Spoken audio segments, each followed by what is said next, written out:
Tired of the everyday routine? Ever dream of a life of romantic adventure? Want to get away from it all? We offer you Escape! Escape, designed to free you from the four walls of today for a half hour of high adventure.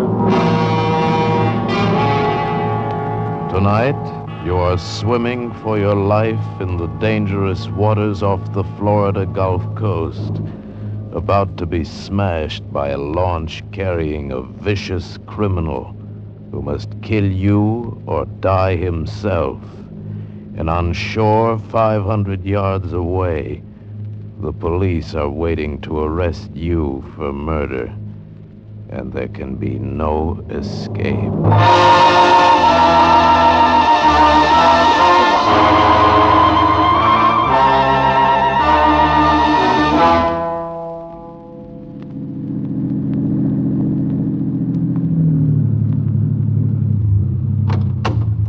All right, buddy. This is the end of the line. Thanks for the ride. Don't mention it. Compliments of Miami Police. Now, you see that sign? Yeah, I see it. Read it. What's the matter? Don't they teach you cops to read? I said read it. Miami, city limits. Good. See that you stay on the other side of that sign. We don't take kindly to bums down here. I tell you, I'm not a bum. I came down here to take a job. Sure. You guys always have jobs. That's why you come down and sleep in our city parks as soon as it gets cold up north. Well, now get going. And keep going. And don't come back.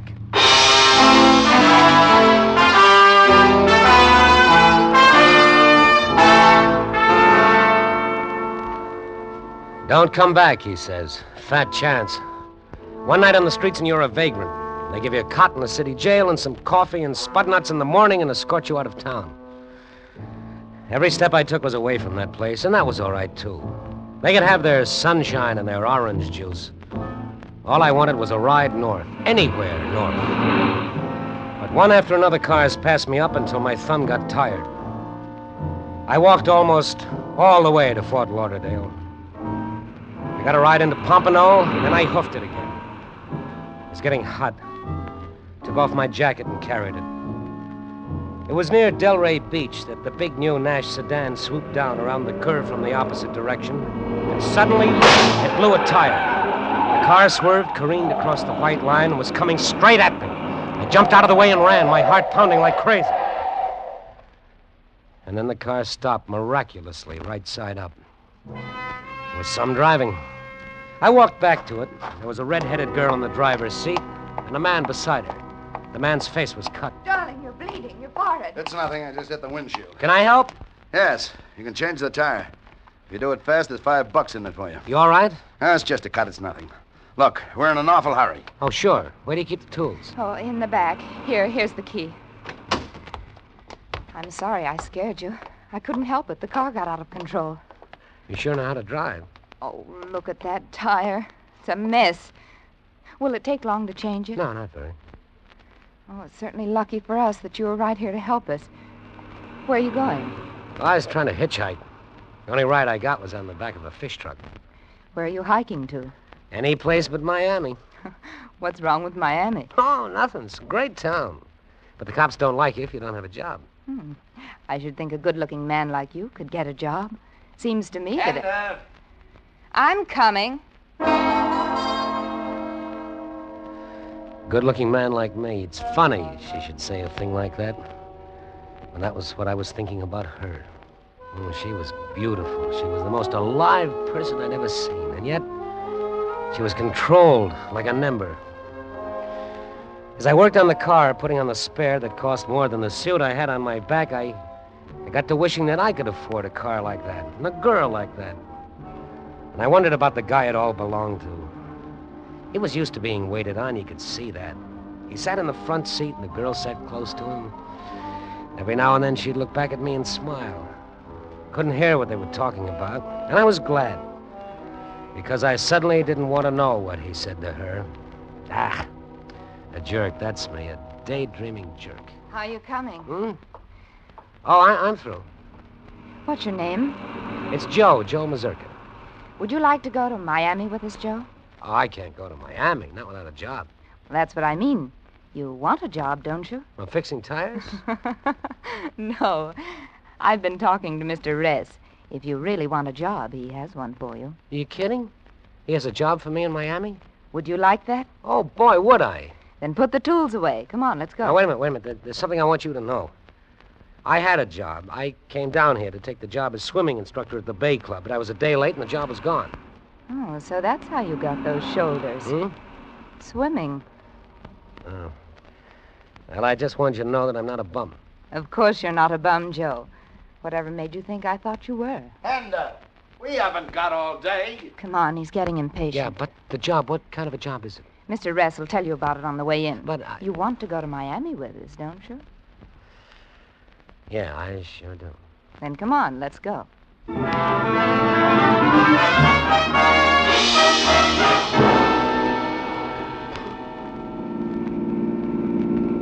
It's this way. I'm a writer. Oh, sure, Ress. William Ress. You're the guy who wrote Break It Open. Did you read it? No. I've been on the go, and I don't have much chance. But you've heard of me. Oh, everybody who can read English has heard of you. Your name's in every bookstore window. Yes, my name, but not my face. And that's the job. I don't understand. Well, you see, if they find out that Bill, Mr. Ress, is in Miami, they'll hound him to death. That's the way it is when a writer is successful. The public thinks they own him. They expect him to be clever at cocktail parties, and he's invited everywhere. He hasn't what's wrong with that? Well, nothing, but it doesn't leave him any time to write. Hender's trying to tell you that I hate people. All this social claptrap. I want to be left alone so I can work. I still don't see how I fit in. Well, you'll be me. That's how you'll fit in. You'll be Bill Ress. I'll be you? All right, let's put it this way. You'll be my alter ego. There'll be two of me. You'll handle the social end while I lock myself in someplace and write. Yeah, but I don't look like you, not a bit. What's the difference? Nobody knows me down here. Yeah, but... Look, do you want the job or don't you? I don't know. It's a pretty crazy job.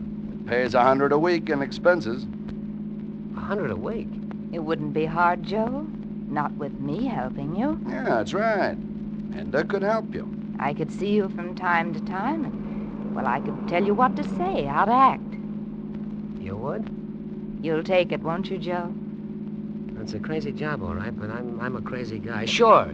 I'll take it.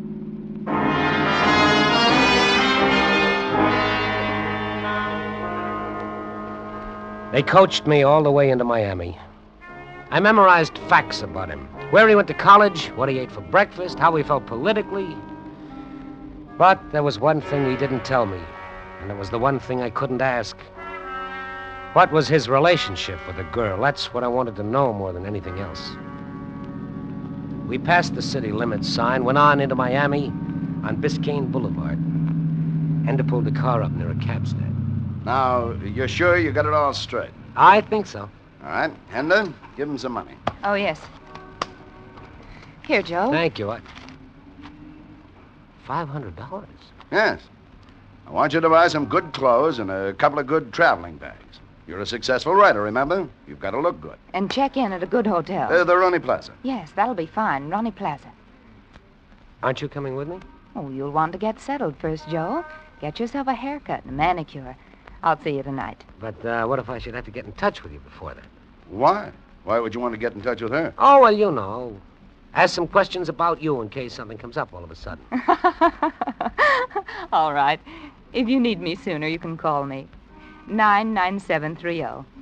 Give me your pen, Bill. But don't bother us unless you have to. No, I won't. And, Joe. Yeah. You'd better pick up a copy of Mr. Ress's book. It might be rather embarrassing if you didn't know what it was all about.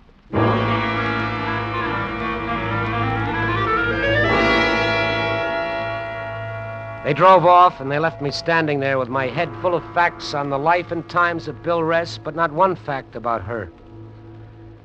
I didn't even know what her last name was. Well, there'd be time for that. I did like they told me. I bought some clothes and a suitcase. I got a haircut and a manicure, and I bought the book. Funny. A few hours before, I'd been a vagrant. No job and no money. Now I was set up in the swankiest hotel in Miami. Come in. Mr. Ress? Oh, yes. I'm George Cole. I'm the public relations man for the hotel. This is Walters, our photographer. Glad to meet you, Mr. Ress. How are you? Well, come on in. Oh, thank you. Well, we're certainly excited having you here at the Roney Plaza. Well, thank you. We were frankly pretty surprised when you checked in. Is that so? We knew you were in Miami. You know how those things get around. Miami's really just a small town. But you have the reputation for being such a recluse. Well, you know how it is. I wonder if you'd let us release a little publicity on you. Well, We'd like to take some pictures. Well, all right, sure. Go right ahead. Take all you want. Now, let's see. How about over here by the window? This be all right? Oh, yeah, that's swell. Hold it a minute, will you? Oh, it's certainly nice of you to be so cooperative. I'm glad to. Got it. Now then, over this way, please. Walters, I think it would be good to get one of him autographing his book. I took the liberty, Mr. Ress, of bringing up a few copies. Oh, would you autograph them for some of our guests? Yeah, all right. Have you got a pen? Oh, certainly. Here. There, now, that's just fine. Hold it. Oh, Thank you very much. Would you autograph this one to Herman and Betty? To Herman and Betty. Mm-hmm. Yes. Oh, shall I get it for you? Oh, no, thanks. I'll answer. Yeah? Are you Bill Ress? That's right. I'm Arnold Springman. What can I do for you? Do for me. That's funny. I beg your pardon? So you don't even remember my name. Springman. Arnold Springman. Think hard. What do you want? You ruined my life, you destroyed my future, and now you don't even remember my name. It's all it meant to you, isn't it? Sensationalism. Muckraking. What do you care if you break a man so long as your book sells? Now, look, you've got the wrong idea. I guess we'd better be going, Mr. Ress. Come on along, Walters. No, you wait. I want witnesses. I want the world to know that I'm the one who got rid of Bill Ress. Now, wait a minute. I'm gonna kill you. Kill? Oh, no. Put that gun away. Oh, don't shoot, don't. Oh, Mr. Ress, are you all right? Oh, yes, I'm all right. Oh, my. It took a lot of courage wrenching that gun away from him like that. You ruined my life. When you get the house detective and get this guy out of here. Oh, yes, sir. And you get out, too. Oh, yes. Don't send anybody up to my room again. Understand? No, sir. Yes, nobody. No, sir. Oh, come along, you. Operator. This is the operator. This is Bill Ress in 416. Get me, let me see, 99730. Yes, sir. Thank you.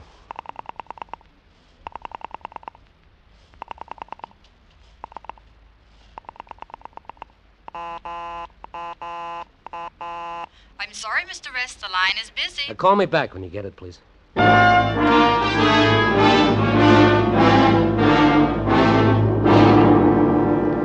As I waited for the operator to get hand on the line, I leafed through Bill Ress's book. The name Arnold Springman hadn't meant anything to me, but on page 5 it began to mean a lot. He was a small-time political campaign manager, crooked as a broken finger, and Ress's book had exposed him.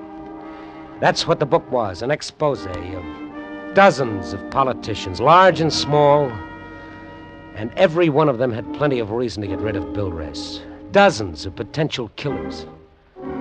I realized the spot I was in. I was the clay pigeon for a political muckraker. Hello. I have 99730 for you now. Oh, thank you. Hello? That you, Ress? Oh? This is Louis. Well, is Henda there? You got the wrong number. This is Louis's pool room. Operator. Yes, sir? That was the wrong number. Dial it again, please. 99730. Right away, sir. Good, I'll hold the phone.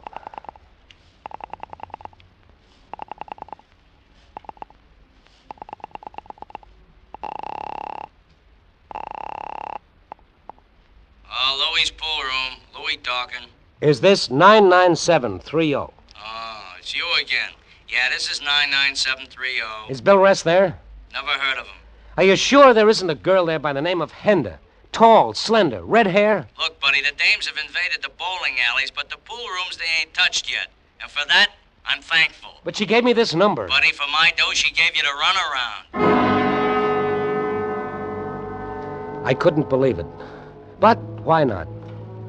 If I was sucker enough to hope I had a chance with her, I deserved the mess I was in. Well, no law said that I had to stay in it. Not even for $100 a week would I stand still and let Bill Ress's enemies take pot shots at me. I grabbed my hat, my new $15 hat, and I walked out of the room, took the stairs to the lobby, and went out the side door of the hotel. It was at the corner I heard the newsboy. Murder famous muckraking author killed Bill Ress dead. Dead? Paper missed the latest edition, just hit the street, all about the Ress murder. Yes. Give Here me y'all, paper. thank you. Extra, read all about it. Author killed Bill Ress dead.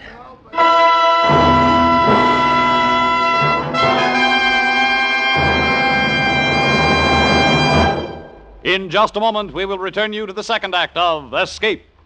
But first, suppose Junior has cut the telephone wire with your pet jackknife or kitchen shears. That's no reason for not listening to Sing It Again. Of course, if your phone is okay and Dan Seymour does put in one of the big calls to you, there's the chance that you'll win $51,000 in prizes and cash. But Sing It Again is more than prizes. It's a solid hour of tuneful riddle songs and hit music, highly entertaining in themselves, with Alan Dale, Bob Howard, and Eugenie Baird. And it's heard on most of these same CBS stations. So be listening this Saturday, won't you? And now for the second act of Escape.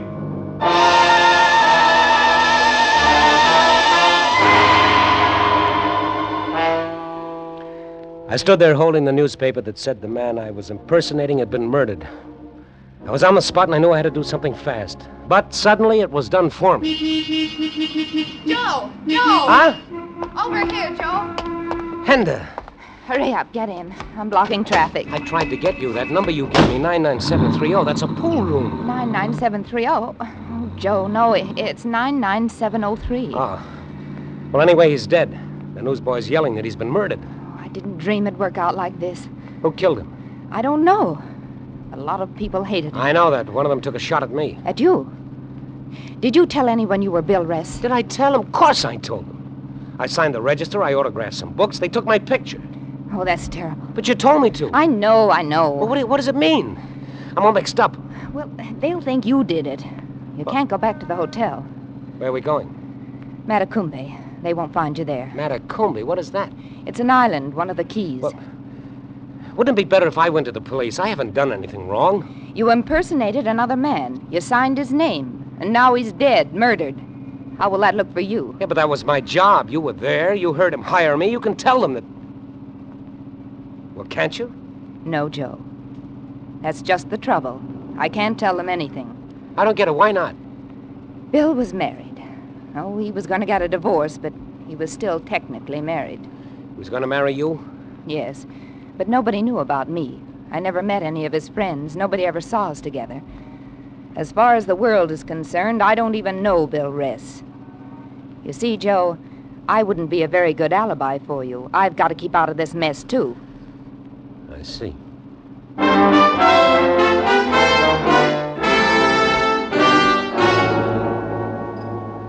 I was still mixed up as we drove south on the overseas highway across the twisted chain of islands that is the Florida Keys. The air was fresh and sharp off the sea. The sun was just setting. Riding there beside this gorgeous girl, I couldn't honestly say that I was sorry Ress was dead. In a cockeyed sort of way, I was glad. It was at an isolated spot on one of the islands that she pulled off the highway into a deserted lane that ended in a dock. There was a corrugated sheet metal shack at the end of the lane. She pulled the car into a shed. This is Lower Cumbe. Doesn't look like much.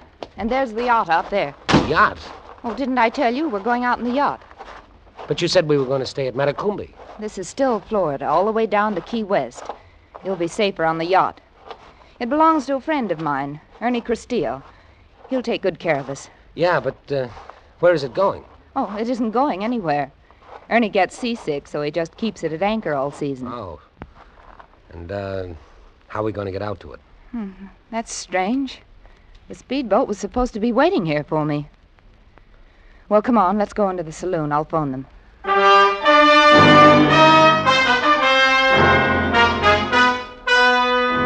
The sheet metal shack was an honest-to-goodness saloon. Sawdust on the floor, pictures of boxers over the mirror, chipped beer mugs. The only actual modern note was the radio, and that was an old Atwater Kent. The saloon was presided over by a talkative Cuban. Cerveza? You want another glass, maybe? No, thank you. I'm just waiting for the lady to make a phone call. Then better you have cerveza. When a lady goes into a phone booth, goodbye, you wait. I like radio music. I like fish fishing. What do you like? Well, Amberjack, they call me. Amberjack is good guy, is good fish. But bonefish I like best. News bulletin. In connection with the murder of Bill Rest, the police... Bonefish is a tough baby to quiet. Built young man of about 26 or 28 who has been posing publicly as the author. He was last seen at the Romney Plaza Hotel, where he was wearing a gray flannel suit and a dark red tie. He is about 6 feet tall, muscular, with light wavy hair and dark eyes. The police are watching every avenue of escape out of Florida. If you have any information leading to his whereabouts, please notify your local police. The police all the time look for somebody. Gray suit, dark tie. Could be anybody. Could be you. Yeah. I like to be police. All the time ride the motorcycle, go fast like anything. Joe. Yeah, I'll be seeing you. Come again, young fellas. Always got plenty of cerveza. Joe, come on. The motorboat's here. Henda, I'm going to go to the police. Joe, you can't do that. Why, Henda, why? Did you kill him? Did I? Of course I didn't. Why do you ask that? Well, then you've got to come with me. You've got to make him believe me. But I can't. Oh, here comes the man Ernie sent in with the speedboat. Come on. Oh, no, Henda, you've got to help me. You ready to go, Hender? Yes, Chuck, we're ready. No, we're not. Go on back to the boat. I don't take orders from you. Oh, get lost. Don't be stubborn, Joe. He came to get us, and we're going with him. Well, maybe you are, but I'm going back to Miami. Oh, no, you're not. What? Show him what I mean, Chuck. Sure, glad to.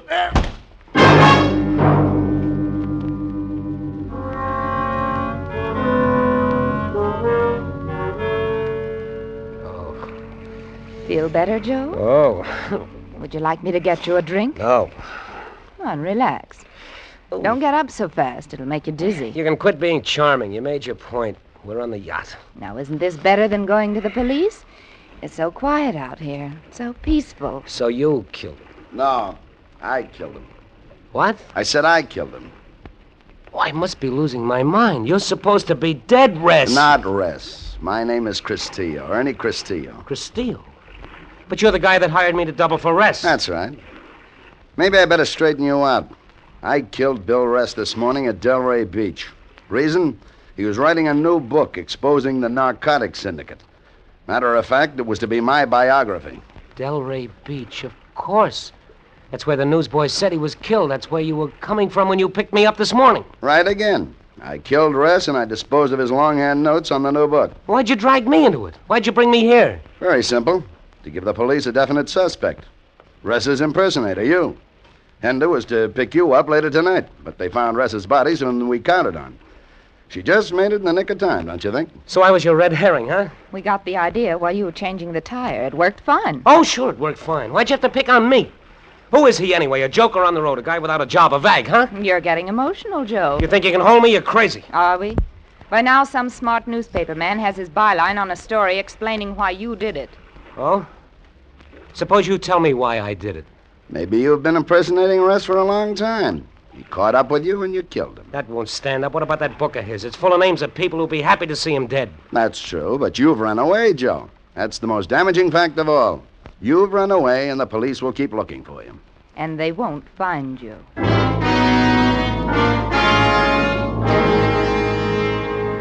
There had been just the three of us on deck, and now I was conscious of others.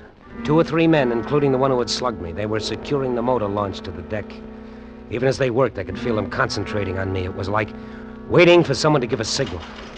What's that? What's that noise? The anchor. The anchor? We're sailing? Right out to sea. Your last voyage, Joe. Way, way out to sea. The engine started up and the yacht began to move, nosing into the Atlantic. I looked back at Cumbe Key, at the overseas highway silhouetted against a dusky sky, a little fishing boat innocently anchored near the reefs, only a couple of 100 yards away. That's all they were, a couple of 100 yards. There was one wild, crazy chance, and I took it. Stop it! Get it! It's diving overboard! Over the launch! I'm going after it! If there was one thing I knew how to do, it's swim. If I could just get to the reefs before they could get that boat in the water and come after me. I was less than 50 yards off the reefs now. 50 yards from the little fishing boat. I looked back just as that motor launch hit the water, and Ress was in it. And he came right at me. He was going to cut me in two. I swam faster. A few more strokes, I'd be at the fishing boat. I could already see the guy in it. Hey, look out, that motorboat! You idiot, get away from me! I grabbed a hold of the fishing boat's gunwale just as the launch swerved to avoid collision. You crazy jerk, you want to kill somebody? Hey, look at that, he's out of control. He's heading for the rocks, crazy nut, he'll crack up. Hey, what a mess. Give me a hand up, will you? Pull me in the boat. Sure. Hey, you know that guy almost killed you. Yeah. You all right? Oh, I'm great. Just get me to the police.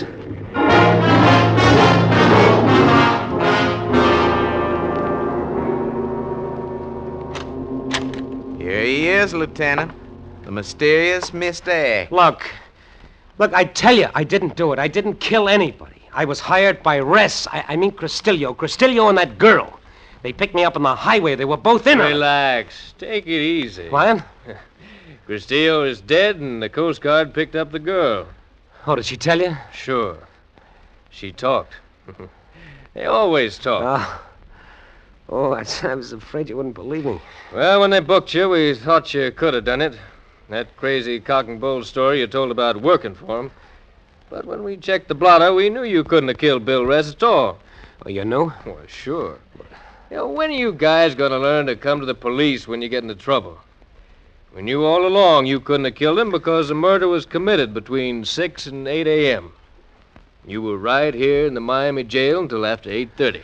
Oh, then I'm free? Why, sure. Like a bird. Thanks. Regan? Yes, sir? Okay. He's all yours. What do you mean? Come on, buddy. Let's go. Oh, no, hey, wait a minute. Come on, I said.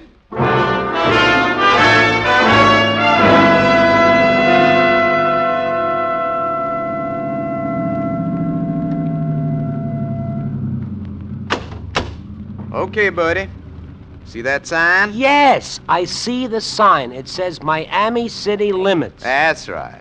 Now, wait a minute. I know. You want me to stay on the other side of that sign. Is that it? Yeah, that's it. Now get going. Keep going. And don't come back, yeah? Because the next time you're liable to get yourself in some real trouble.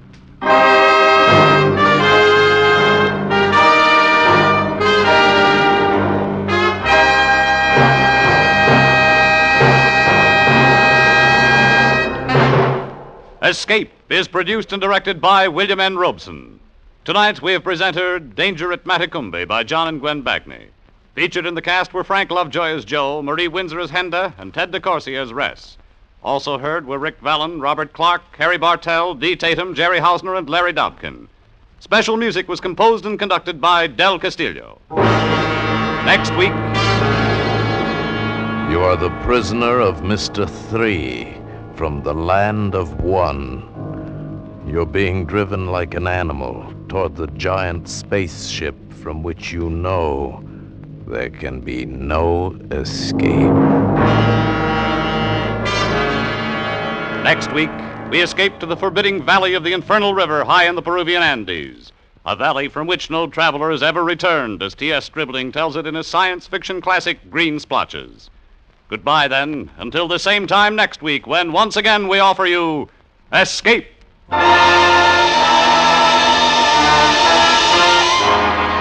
Whether your hair is long or whether it's short, musically speaking, that is, you'll get a kick out of that hour of music with Vaughn Monroe and Gene Autry, heard on most of these same CBS stations every Saturday night. Vaughn is here with the 5 top tunes of the week as chosen by Variety magazine, and Gene Autry comes riding with the best in Western music and song. CBS cordially invites you to join Vaughn Monroe and Gene Autry every Saturday night. This is CBS, the Columbia Broadcasting System.